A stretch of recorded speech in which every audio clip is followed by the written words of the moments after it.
Arrestato a 73 anni dai carabinieri con l'accusa di gestire un traffico di droga nel cuore di Padova, al Portello. Insieme all'uomo, originario di Verona ma residente da anni in città, è stato fermato anche un nordafricano di 47 anni. L'operazione nasce dalla segnalazione dei residenti.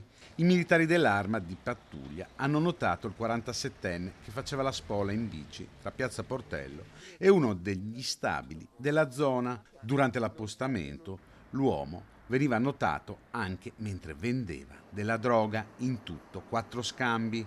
I carabinieri hanno quindi fermato il 47enne trovato in possesso di 700 euro in contanti, oltre ad un mazzo di chiavi. L'attività si è quindi spostata nell'appartamento dove è stato trovato il 73enne, risultato essere l'intestatario del contratto d'affitto.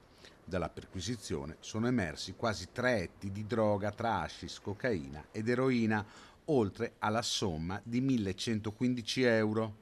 I due sono stati arrestati e portati alla casa circondariale di via Due Palazzi.